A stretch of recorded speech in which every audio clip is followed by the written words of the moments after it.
début, il manquait des chaises, des habitudes et quelques repères, des silences coincés dans les mains, des chemins qui n'étaient pas les mêmes. Puis les jours ont fait leur ouvrage, sans discours et sans grand courage, juste à force de petits matins partagés autour du même pain.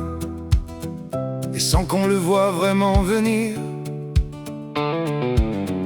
la famille s'est mise à grandir. Il y avait le 5e couvert, une place en plus dans la lumière, des éclats de rire autour de la table et quelque chose d'inébranlable, comme un morceau d'avenir posé là, au milieu de nos bras. Et dans nos yeux on pouvait lire tout ce qu'on avait choisi de construire. Les grands apprenaient à devenir frères, à partager les colères et les mystères. Et le petit grandissait doucement, comme une promesse dans le présent.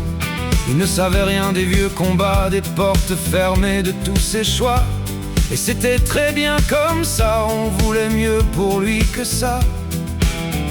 Les blessures devenaient moins lourdes quand la maison vibrait autour de nous. Il y avait le 5e couvert, une place en plus dans la lumière, des éclats de rire autour de la table et quelque chose d'inébranlable, comme un morceau d'avenir posé là, au milieu de nos bras. Et dans ses yeux on pouvait lire tout ce qu'on avait choisi de construire. Les familles ne naissent pas toujours dans les mêmes sangs, dans les mêmes jours. Parfois elles se bâtissent lentement, à coups de confiance et de temps.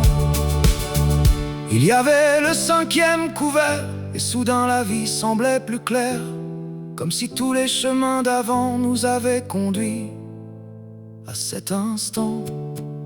Et dans le bruit des jours ordinaires, on découvrait l'extraordinaire d'une famille qui tient debout, parce qu'elle s'est choisie jusqu'au bout.